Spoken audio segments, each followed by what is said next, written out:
Alright, I got the brothers Cuevas and I got Jupiter Rock. We're gonna talk about this post fight to Lyoto Machida. He just beat Mark Munoz. How'd you guys see that fight? Man, I didn't know how to see it. It was such a stylistic matchup as far as differences was concerned. You got a classic striker versus a classic wrestler. It could have been any man's fight. You know, walk to the caught him with a looping left hook and not KO Machida. Machida could have caught him with a reverse punch on the chin and just laid him out night-night. So it could have went either way. What do you think, Joey? Yeah, definitely. My opinion about this fight was that I felt from the get-go that Lyoto is just a higher caliber fighter than Munoz, and that's not taking nothing from Munoz because he's a really good fighter. But Machida coming down from light heavyweight is just bad news for him, as we saw.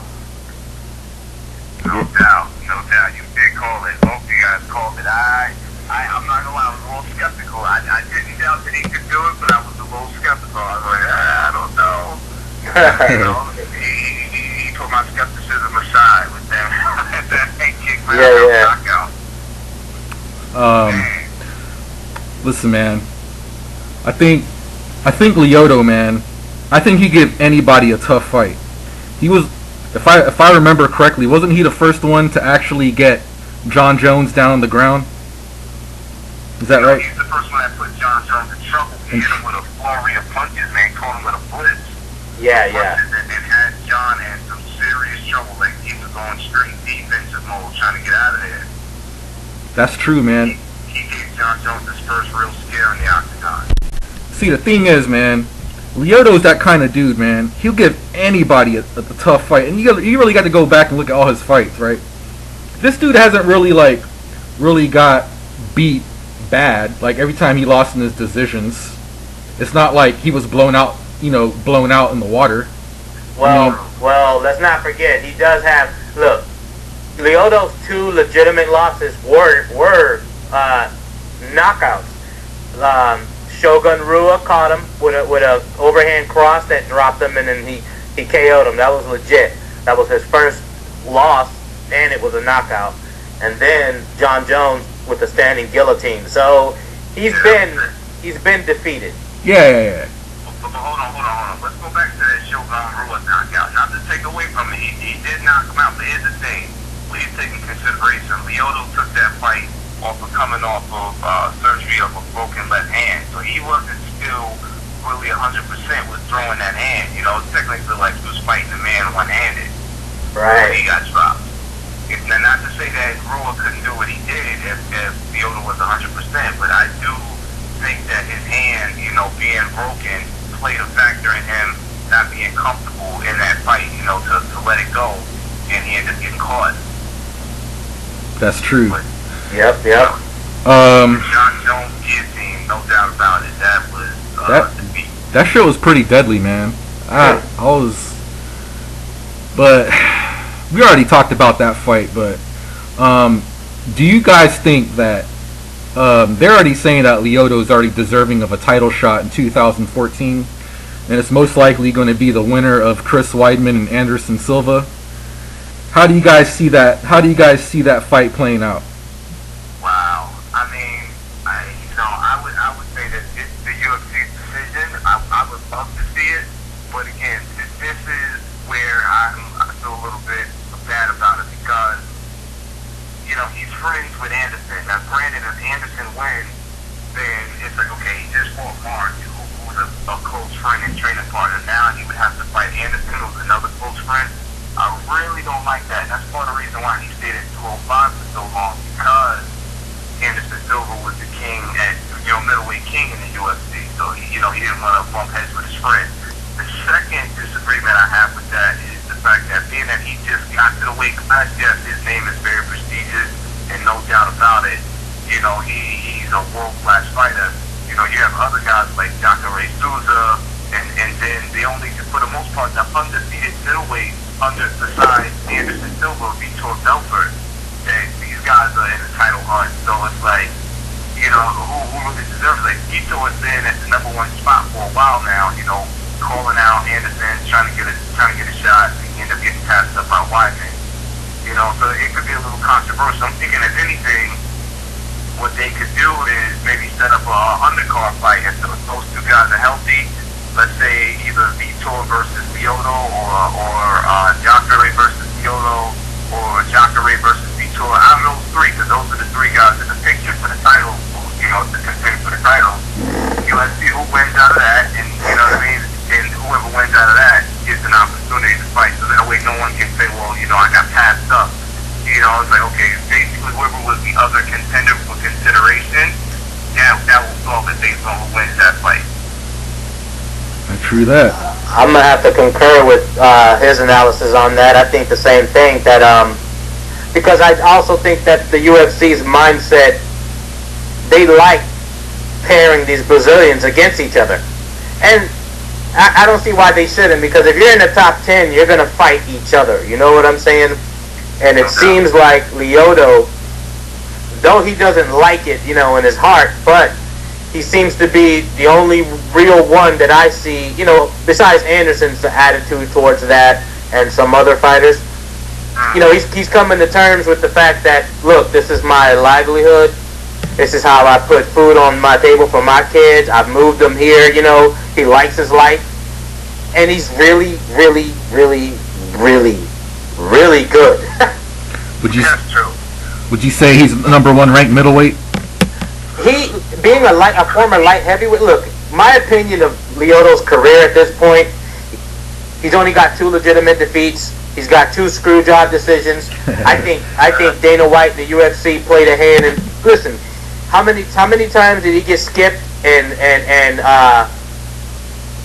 the UFC reneged on their promise to get, when, you know, they made him number 1 contender and he won the number 1 contendership twice in the light heavyweight to fight John Jones again, and they still screwed him out of it. And then the Phil Davis decision. One of those, the reason why they didn't give him the second opportunity, because let's go back to when Jones was supposed to fight Dan Henderson. They called Lyoto. You know, they're trying to get a replacement on short notice. They called Lyoto, and Lyoto turned the fight down. Like, Lyoto head to Brazil. I mean, you know, this is, if I remember correctly how the story goes, they reached out to him, and Lyoto was like, yo, I can't take that fight. I'm on my way to Brazil. You know what I mean? So, all right, listen, even though it's short notice, we gave you a title shot, you turned it down, we kind of don't want to ball. You know, we really, really needed you here. You know, that would have been a good look for us. But he look, we'll get to you when we get to you. He worked his way out of that, though. Yeah, Dana was mad at him, but winning those 2 number 1 contendership fights should have cleaned the slate. He should have got his shot at John again. But, you know, they know Lyoto is just as fine winning a fight without a KO. You think Lyoto can't knock nobody out? Look what he just did to Mark. It's just that he doesn't want to knock a person out if he doesn't have to. It's just that for some reason, Dana White, a majority of UFC fans, people got this like bloodlust. They want to see someone get knocked unconscious. I, in particular, don't necessarily enjoy watching a human being get knocked out. I understand that's part of the fight. If a guy can win, he can win. And Lyoto, it said, you know, he basically said, I'm fighting my friend Mark because I don't want to disappoint my boss. Right. And he knocked him out, you know? If I may interject a little bit, it's a combat sport. I mean, like you say, yeah, I do agree that a lot of UFC fans have that bloodlust, and part of it is because they're being groomed to thirst and to crave a finish. And don't get me wrong, I would love to see a finish as well, but at the same time, you're not always going to get a finish. When you got 2 top-level contenders out there in the octagon, sometimes they neutralize each other. And you know what I mean? It's like they know what to look for, and they know when a guy's setting up certain things, so they kind of stop it before it even begins. So that within itself is what will neutralize a knockout in most cases, unless one guy's faster than the other, or, you know, there's so many different variables that can add or take away to how a knockout takes place or doesn't take place. But then that's why you also have submission. You know what I mean? So it's like, all right, if you can't get the knockout, get the submission. But in either way, you know what I mean? Like I said, it's a sport. It needs to be done tastefully. Like, all right, you know, if you knock the guy out and you know he's out, like, look at Luke Barnett. He dropped my heart, I believe part of the reason why he put his hand up to celebrate, not so much as to celebrate prematurely, like Joe Rogan was stating, but so much for the sense of like, yo, I got him. You know, the referee, he was being respectful to his opponent, to like, you know, speaking of referees in a way to fight him, considering the guy was like knocked down and pretty much out. And when he realized the ref wasn't leaving the fight off, he was like, oh man, I got to get back in the fight now. You know, this guy's clawing at my ankle. You know, with this whole knockout thing, it's like, it's great, and trust me, it's very entertaining. It's good for the sport, but, you know, it's not going to always happen. Sometimes you have to get a deeper level of understanding of the fight game and understand, you know, how these guys are setting things up sometimes. Even if you're not a fighter yourself, if you're a fight fan, like Machida, he gets a lot of, he doesn't get the proper respect he deserves, I feel, in most cases, because, you know, he's bouncing around a lot, he's cutting angles, but all of that is part of the strategy for him to set up his strike. You know, you don't just sit there and go toe-to-toe with somebody sometimes. That's senseless. No, not at all. Because you want to preserve your shelf life as far as a fighter. I mean, you can go out there like Melendez and Sanchez did and bang it out toe-to-toe, you know, for 3-5 rounds or 3 rounds, whatever it was. And I mean, that's great too, don't get me wrong, that was awesome. But it's like, how many times can you go to war like that and still have longevity in the sport? It depends on the fighters who are fighting. It depends, you know, like those two fighters, Melendez and Sanchez, are high caliber fighters. They got a lot of skills and technique, and they didn't knock each other out. Even they went toe to toe, two tough guys. And that's why I ignore, you know, the YouTube commenters and all the ignorant so-called fans out there, because I'm like, you see, that's why you're not a professional fighter, because if you took that attitude into an octagon or any ring, you're gonna get knocked out, because you got no discipline, you got no, you know, you don't have any kind of discipline or any real wisdom when it, you know, philosophy approach for fighting. You don't stand there and just bang it out and say, oh, that's what makes you a man. Lyoto's been fighting for how many years? His whole life. Right. So those skills have been honed over a lifetime. Trust me, the man knows what he's doing. I agree. Wait, what's next for John Jones then?